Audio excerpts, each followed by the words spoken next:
I'm getting the crap kicked out of me here. Some people work only for the money. Others do what they love most and manage to get paid for it. Do you mind not interrupting me when I'm working? Stewart Copeland is in the second group. He's been making music all his life, first as a co-founder and drummer of the Police, then as a composer for films such as Rumblefish, Highlander 2, and Wall Street. Now he's writing the music for Spyro the Dragon, his first video game project. What makes composing for video games fun? How does he do it, and why does he like it? PlayStation Underground visited his small, unmarked studio in Hollywood, where he showed us some secrets. Good, we have sound. Step one is to beat the level. Now, for a 10-year-old kid, this is no problem. But for me, I have to beat the level and figure out the jumping, and I kind of navigate my way through the levels. In the very early stage, it's a lot of fun because I find a level that I can beat and get an attitude for it, and then create a piece of music for it. But then as the game progresses and I start getting to some of the more difficult levels and I'm stumped immediately, I've got to beat this bad guy before I can stay on that level for long enough to write a piece of music for it. So I have to learn how to beat all the bad guys. And if I was having to pay for my helpline, I'd be running up a huge tab here.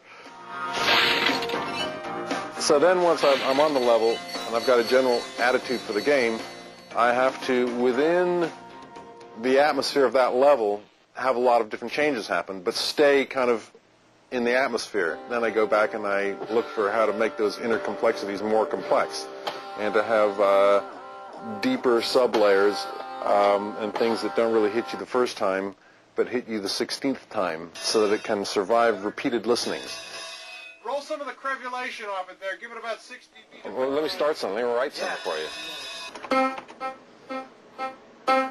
Okay. Well, I'm going to do something which is a trade secret here, but I have input quantized, which means that I can play it very badly, and it comes back played very nicely. I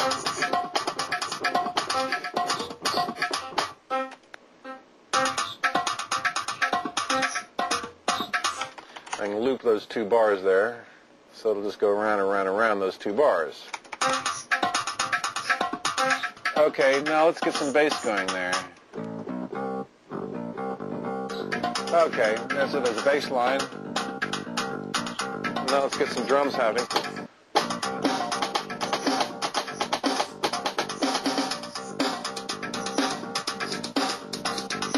Okay, now let's get some heavy metal going here. Okay.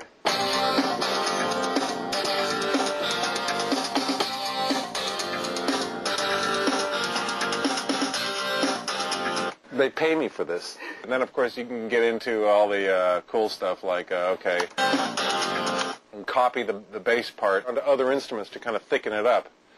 And then I add scary stuff to, add to it in various different ways. Where is that?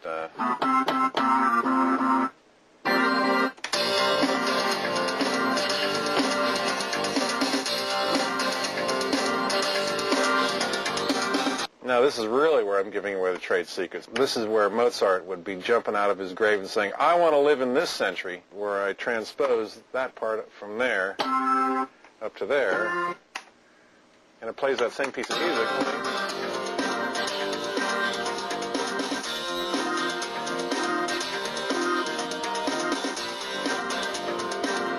So I've just done a whole transition there, took all those instruments and moved them up that much.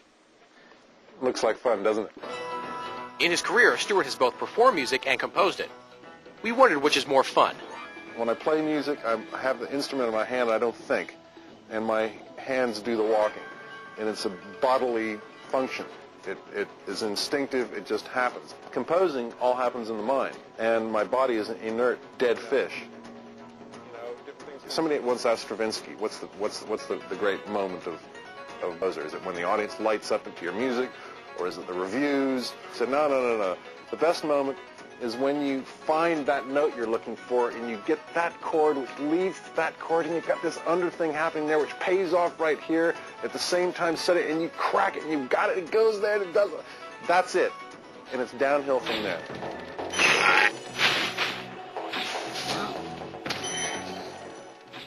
What's it like to compose for the PlayStation?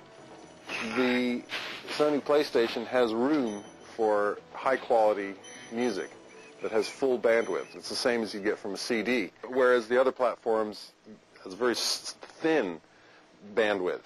And the thinness of the bandwidth puts an imposition on the composer where he has to create sounds that'll fit within that.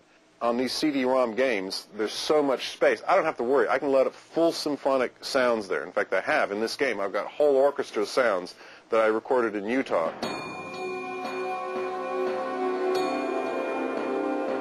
I use the orchestra as a flourish here and there to provide drama, because the game is actually quite grand. He's flying through castles, and there's a big sky, and it's a very open, expansive feeling, which is where the orchestra comes in.